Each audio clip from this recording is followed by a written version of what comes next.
William waits. Harry charges. A former royal aide, when asked to describe the difference between the two sons of Princess Diana. From the earliest days, they were cast as two halves of a single royal coin. Prince William, the calm, dutiful heir, was groomed for monarchy with the polished silence of a future king. Prince Harry, by contrast, wore his heart on his sleeve, often too loud, too honest, too unruly for the crown's carefully guarded image. Where William sought control, Harry challenged it. Where William studied diplomacy, Harry lit fires. Their differences weren't just temperamental. They were structural, woven into the very architecture of their upbringing. One would inherit a throne. The other would inherit its shadows. For years, the British public watched the royal brothers navigate life in the aftermath of their mother's death together at first, united in grief. But over time, something cracked. Some say it began in Eton's stone corridors, where William was treated with reverence and Harry with whispers. Others trace it to the cold indifference of certain senior royals, who allegedly favored the line of succession over emotional support. But according to those closest to the younger prince, the true fracture, the one that would eventually explode, formed in private moments long before Meghan, long before the tabloid wars. It began with the color red. He always knew, one childhood nanny once confided to a royal biographer. Harry knew they saw him as different. A joke sometimes. The redhead, they'd say. Not really one of us. And no one corrected it, not even his father. What may have started as schoolyard teasing metastasized into a deeper, more personal pain. Insiders recall how young Harry would shrink when Charles praised William in public speeches, only to gloss over Harry's accomplishments. It was never overt cruelty, but rather a persistent absence of affirmation, the slow erosion of identity in a family where hierarchy meant everything. By the time Harry reached adulthood, his resentment had calcified into distrust. And when Camilla entered the family, not just as Charles's consort, but as his queen, the wound tore wider. She was never my stepmother, Harry said once, off the record, to a palace correspondent. She was always the project. Leinster, what he meant, many believe, was that Camilla's decades-long rehabilitation campaign from reviled mistress to respected monarch came at the cost of narrative control. Diana's memory was softened, Charles's past rewritten, and Harry's pain forgotten. Until now. It was supposed to be a day of solemn remembrance. On September 8th, 2024, the royal family gathered at St. George's Chapel to mark the second anniversary of Queen Elizabeth II's passing. The service was private, serene, and tightly managed by palace officials. Cameras were kept at bay. The order of events had been rehearsed for weeks. Even the weather seemed to obey tradition, mild gray skies, just enough wind to stir the royal flags without disrupting the wreaths. Prince William arrived first, flanked by Princess Catherine and their children. His face was composed, eyes glassy but unflinching. The heir to the throne carried the kind of quiet gravitas that had come to define his public persona. Then came King Charles III and Queen Camilla, he in mourning black, she in pearl gray.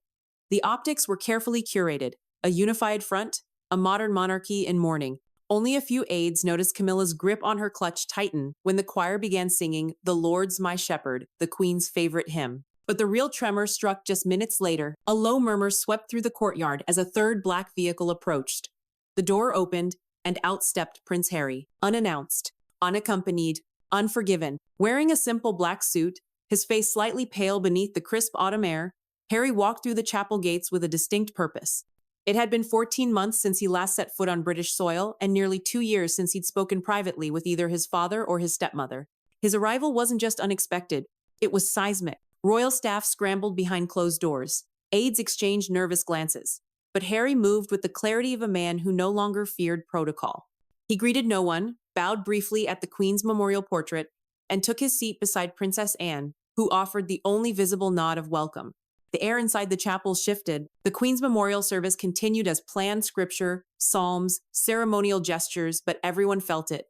The unspoken question pressing on every heartbeat. Why had Harry returned? The answer came in the form of a small, rectangular recorder tucked into Harry's coat pocket.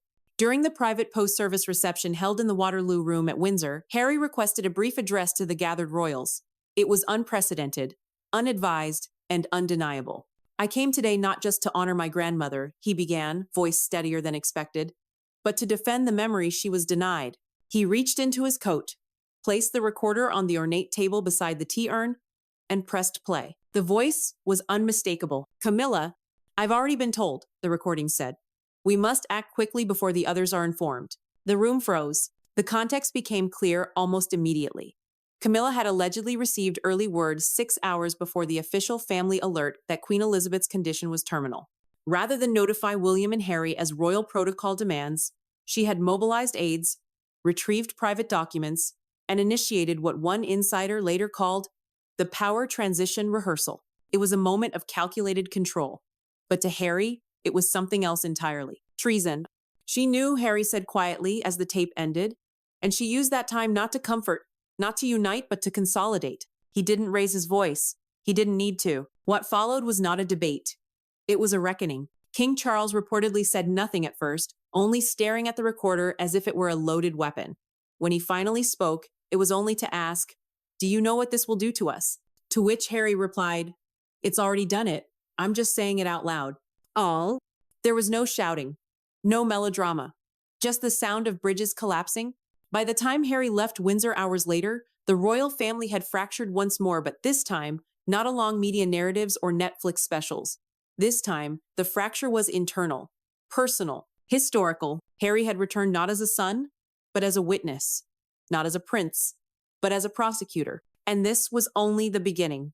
No cameras were permitted. No aides remained in the room. No palace transcripts were recorded. But what took place inside the green drawing room of Windsor Castle on the evening of September 9th, 2024, just one day after the Queen's memorial, may mark one of the most consequential conversations in modern royal history. The clock struck 7:02 p.m. As 5 members of the royal family, King Charles III, Queen Camilla, Prince William, Princess Catherine, and Prince Harry sat in silence for the first time in over 5 years. A gilded chandelier hung above their heads. The windows had been sealed shut. Outside, courtiers whispered in corridors and security stood like statues. But inside, the House of Windsor was about to confront its deepest fracture. This was not a family reunion. This was a reckoning. William was the first to break the silence.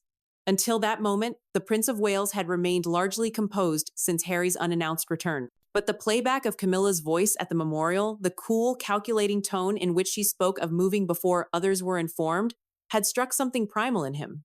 "You stole time," William said, rising from his chair, voice taut. "Time we'll never get back. From her, from us." Camilla didn't answer. "I was the next in line," he continued. "And yet you thought it best to inform aides and secretaries before her grandsons, before her sons. What kind of family does that?" King Charles raised a hand. "William, let's not—" "Not what?" William snapped. "Not speak plainly? Not acknowledge that Mum died once, but the Queen died a second time in silence, without the people who loved her, because someone else decided their presence would complicate the narrative?" The room froze. The word narrative landed like a blade. According to sources present outside the room, Catherine quietly placed a hand on William's arm. It was the signal. The line between truth and destruction was thinning. Camilla finally spoke, her voice clear but strained. "I did what I believed was right for the monarchy. I ensured a smooth transition. I prevented chaos." Harry interjected, measured but firm.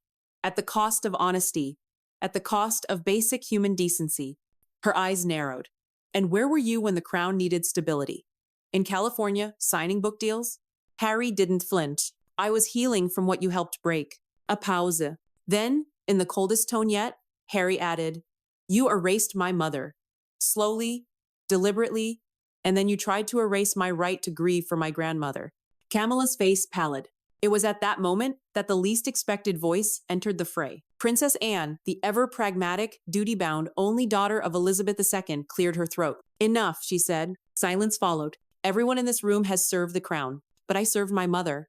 Her gaze turned to Camilla. "And my mother did not raise this institution to be ruled by whispers and paperwork. She believed in order, but not at the expense of compassion."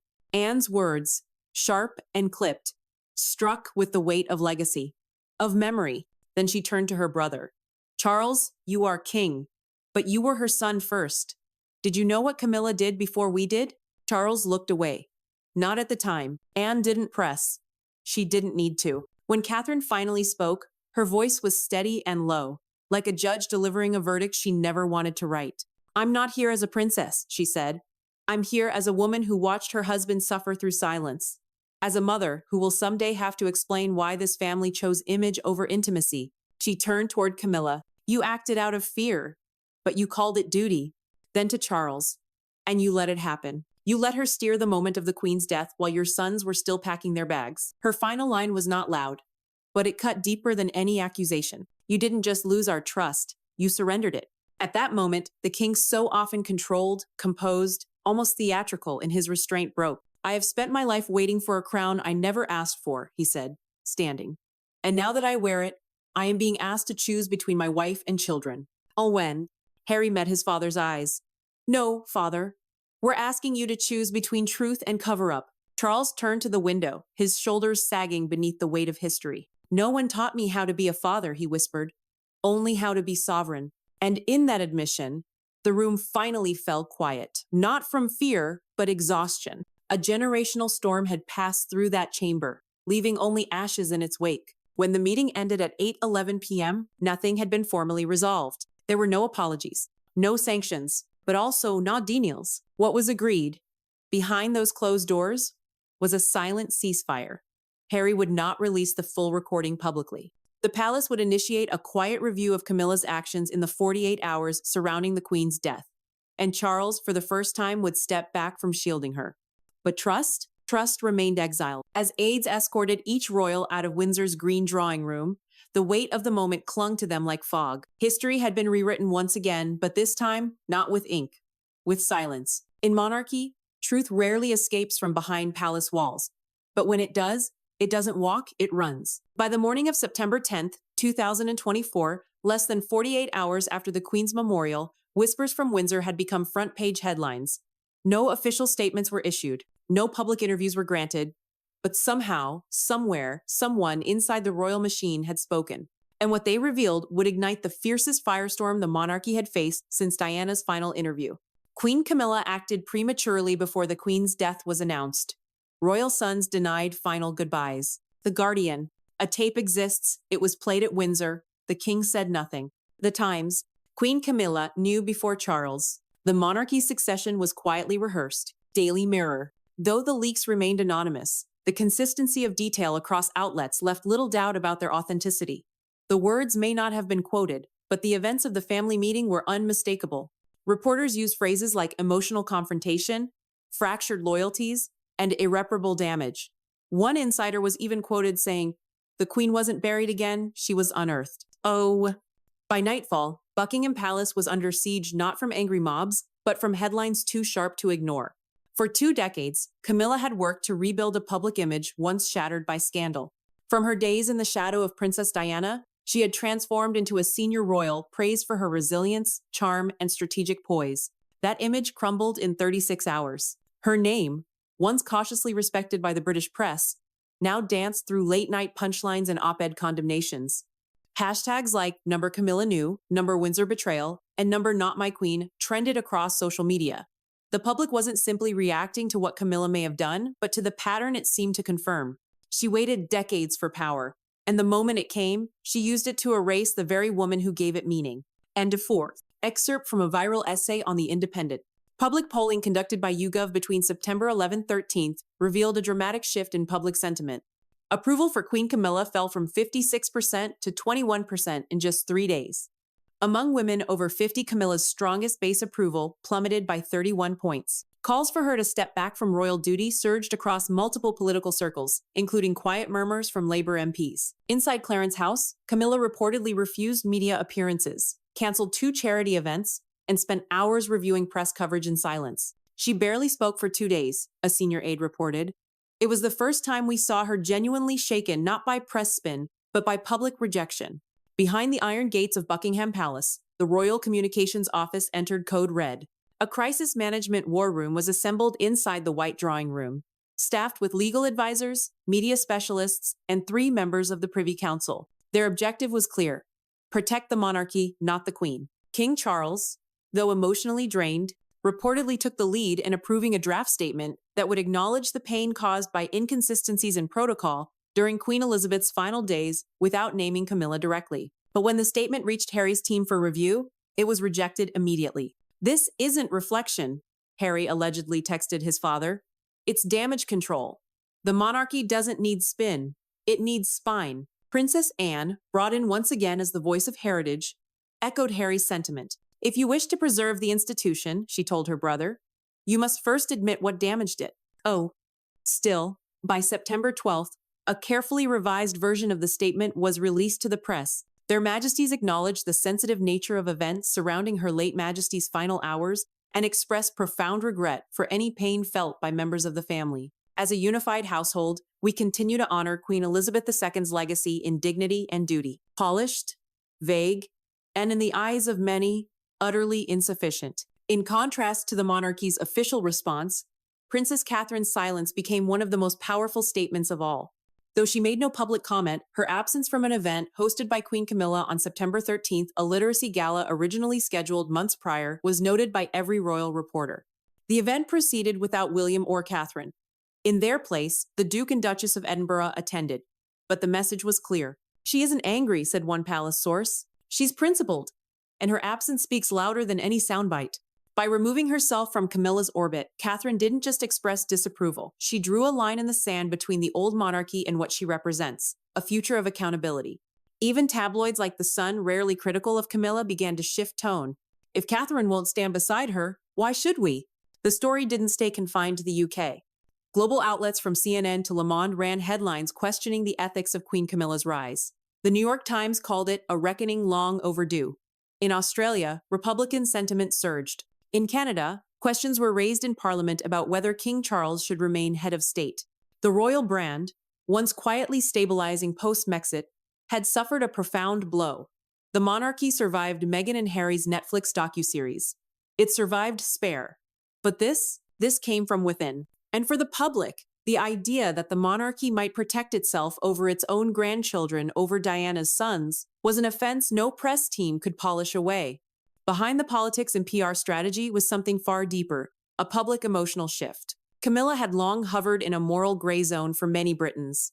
Tolerated, sometimes liked, occasionally even praised, but never fully trusted. Now, that trust had snapped. "We forgave the affair," wrote one reader in The Telegraph. "We even accepted the marriage. But we will not accept silence when a grandson was denied the right to say goodbye to his grandmother. That is not monarchy. That is manipulation." As flowers continued to gather at the gates of Balmoral and Windsor in memory of Queen Elizabeth II, a new message had emerged. She wouldn't have wanted this, a bit. For all her devotion to duty, the late Queen's most defining trait had been her sense of moral compass, her unwavering instinct to put family before faction, decency before dominance. And now, in her absence, that compass had spun. The monarchy remained intact.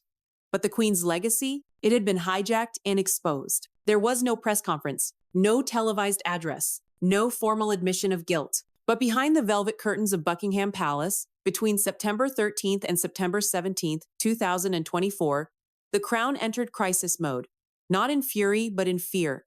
The leak of Prince Harry's recording at the Queen's memorial had done what decades of tabloid scandal, abdications, and tell-all interviews could not: threatened the monarchy's internal code of silence. And so, a decision was made not for justice, but for preservation. A secret pact, a silent transaction. The monarchy, once again, would protect itself not with truth, but with containment. The first closed-door meeting took place in the White Drawing Room of Buckingham Palace on September 14th, attended by King Charles III, Princess Anne, Sir Clive Alderton, Charles's private secretary, Lord Andrew Parker, Privy Council secretary, and, by secure video link from California, Prince Harry, notably absent, Queen Camilla. The meeting lasted exactly 94 minutes. There was no shouting, no personal attacks.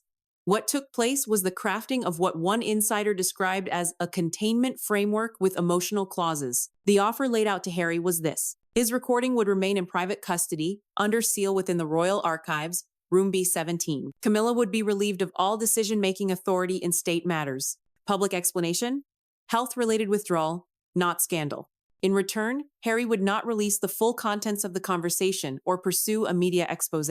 William and Catherine, while emotionally aligned with Harry, agreed to the plan reluctantly, seeing it as a necessary evil to save the crown, not Camilla. If this prevents the monarchy from tearing itself apart," Harry said quietly on the call, "then let it be." On September 16th, the palace issued a vague but polished press release. Her Majesty the Queen will be temporarily stepping back from public engagements due to personal health concerns. Their Majesties remain united in duty and devotion to the realm. There was no footage of Camilla leaving Clarence House, no interviews, No final appearance. Just an eerie silence and the sudden cancellation of her autumn tour in Canada. Internally, it was understood. Camilla was being exiled in all but title. She remained queen consort in name, but every one of her working briefs, from Commonwealth correspondence to charitable leadership roles, was quietly reassigned to Princess Catherine and the Duchess of Edinburgh. One palace aide described her schedule for October with a single word, blank. Oh. To prevent further fallout, a team of senior legal advisors activated rarely invoked sections of the Royal Confidentiality Act of 1952, authorizing sealing of all internal Balmoral communications from September 7-10, 2022, archiving of digital audio devices under state security, non-disclosure acknowledgements from all aides present during the Queen's final 48 hours. The recording itself, now formally known as the Windsor File, Queen Transition, Private Audio number 0922, is classified under Level 4 Royal Integrity Protection, the same category used for abdication materials from King Edward VIII. Only 5 people are known to have access: the King, the Prince of Wales, Princess Anne, Sir Clive, and Harry himself. Even Camilla is reportedly prohibited from requesting its retrieval. The Crown does not delete history, said one constitutional advisor, but it buries it well. For Charles, the arrangement offered no comfort, only a bitter compromise. He had silenced a scandal, but in doing so, he had silenced his son again. I kept the crown intact, he reportedly said to Anne, but I don't know if I still have a family. Within the palace, morale fractured. Some senior aides refused to work with Camilla's former staff. Aides loyal to Diana quietly voiced their disgust, with one noting, "We've protected everyone except the woman this all began with." Emmy, Camilla, now living primarily at Raymill House in Wiltshire, spends most days away from public view. Her schedule has reportedly been reduced to private correspondence and select garden visits. A former friend described her state as tense, contained, isolated. She no longer hosts royal salons, she no longer reviews state memos, and she no longer calls herself the Queen, even in private. Privately, Prince William was devastated by the decision not to expose Camilla completely. But his wife, Princess Catherine, framed it best in a conversation overheard by a palace staffer. "We don't protect her. We protect the idea. The crown must look forward." For William, that restraint came at a cost. "She changed our mother's ending once," he confided to Anne bitterly, "and now we're letting her change the Queen's." But Catherine's reply was clear. Not forever. Just long enough to rebuild what she nearly broke. A reverence. To the public, the crisis seemed to vanish almost as quickly as it had exploded. By September 25th, Queen Camilla's name was no longer trending. News outlets returned to reporting on royal engagements and upcoming Commonwealth visits. But those inside the royal family knew better. A new order had quietly taken shape, one in which Charles still reigned. But William and Catherine now set the tone. One in which Camilla lived in the shadows of a crown she once held firmly, and one in which Prince Harry, though physically distant, had become the unacknowledged conscience of the monarchy. He had forced the crown to listen, even if it wouldn't speak. History will not footnote what happened during those 10 days in September. It will remember them as the moment when a prince exposed a queen, a father chose silence over confession, and a monarchy, once again, chose preservation over purity. The secret agreement was never signed, but it didn't have to be. Its evidence lived in absence, in withdrawal, in what went unsaid. And the price, while paid quietly, was nothing short of generational. On October 6th, 2024, nearly 1 month after the memorial that shook the monarchy, the gates of Raymill House in Wiltshire remained closed. No visitors came, no royal vehicles arrived, only the rustle of autumn wind through the hedges hinted at motion behind the ivy-covered walls. Inside, Queen Camilla, once the most influential woman in the crown's inner circle, sat alone in her drawing room. No titles, no handlers, just silence. According to a longtime staff member, her days had become deliberate rituals. Tea by 8 a.m., newspapers by 8:15, and then long hours reading historical novels and tending to her garden. But even the roses had lost their luster. "She doesn't speak unless spoken to," the staffer noted. "She hasn't mentioned Windsor since the leak." The withdrawal from public life, carefully orchestrated by the palace as a health-related pause, had evolved into something more, a de facto exile, cloaked in civility. Her name was removed from 2 scheduled charity dedications. Her portrait was quietly taken down from several Commonwealth publications. And internally, no future foreign trips were planned with her involvement. In essence, Queen Camilla still existed, but only on paper. Elsewhere, however, the machine of monarchy pressed on. By mid-October, King Charles resumed public engagements, accompanied exclusively by Prince William and Princess Catherine, a visit to the Royal Air Force Museum in Hendon, a climate initiative in Scotland, and then, perhaps most symbolically, a private photo session with Prince George and Princess Charlotte at Balmoral without Camilla present. Insiders called it a soft reset. Olex, the royal household's internal reorganization, initiated quietly during the crisis, had now taken shape. Princess Catherine was granted additional ceremonial authority, including presiding over select state receptions. William began reviewing Privy Council briefings, a duty typically reserved for the monarch or his spouse. And Camilla's former political advisor, Sir Henry Foster, was reassigned to the Department for Culture. The message was clear, though never spoken aloud. The future had chosen its face, and it wasn't Camilla's. On November 1st, in a quiet charity address in Los Angeles, Prince Harry took the stage to speak about veterans' mental health, a cause he has long championed. But in his closing words, he made an unmistakable reference to what had transpired in Windsor. Sometimes the truth doesn't destroy, he said. It disinfects. Oh, the audience applauded, not knowing the full weight behind those words. But those who did, those who had sat in that drawing room, heard Camilla's voice on the recording, and watched history recoil, understood perfectly. It was not a declaration of vengeance. It was a benediction. And with that, Harry stepped away from the public battlefield. Back in Britain, Princess Catherine was now widely regarded as the stabilizing force within the royal family. Polling by Ipsos UK in early November showed 78% approval for Catherine's handling of the crisis. 65% saw her as the moral compass of the monarchy, and 52% agreed she should take on more formal state responsibility despite not being queen. At a Remembrance Day event at Westminster Abbey, she was seen wearing a simple poppy pin and the same pearl earrings the Queen once wore during her first state visit to Ghana. Symbolic, purposeful, quiet power. She doesn't need a crown, a royal historian noted. She wears legitimacy like a second skin. And yet, through it all, two names loomed over every decision. Not Charles, not William, but Diana and Elizabeth. The mother, the grandmother. One was loved and lost too soon. The other, mourned and then misrepresented. This wasn't just about protocol, said a palace insider. It was about rewriting legacy, and Harry didn't let that happen. Camilla, once successful in transforming her public narrative, had now become the symbol of what happens when personal ambition overrules institutional integrity. And the Queen's final hours, once sacred and private, had been pulled into the center of Britain's most painful constitutional confrontation in decades. As winter approached, the royal calendar resumed with precision. Garden parties were scheduled, state letters sent. The king hosted foreign dignitaries at Sandringham once more. But something had shifted. Though the monarchy survived intact, its silence had lost its magic. People now questioned. They demanded timelines. They asked about sealed rooms and unheard tapes. The crown still stood, but its spell had cracked. In the end, the true casualty of this royal storm wasn't Camilla's title, Charles's authority, or even the monarchy's future. It was moral clarity. Harry had asked a simple question. Then who protects the truth? The answer, it seemed, was no one. Not fully, not openly, not yet. And so, a new chapter of the monarchy began, not cleansed, but cautioned. Its foundations held, but its memory burned. As for Camilla, her legacy remains contested. Not villainous, not innocent, but unfinished. And in Room B, 17 of the Royal Archives, under lock and key, sits a 2-minute recording that may never be heard again yet, holds more power than any speech, crown, or signature. Prince Harry returned to California. William stepped closer to the throne. Catherine became the face of royal redemption. And Charles, once caught between wife and son, chose the institution. Queen Elizabeth II's reign had ended in dignity. But what followed was a battle for the soul of that dignity. Not between monarchs and rebels, but between legacy and ambition.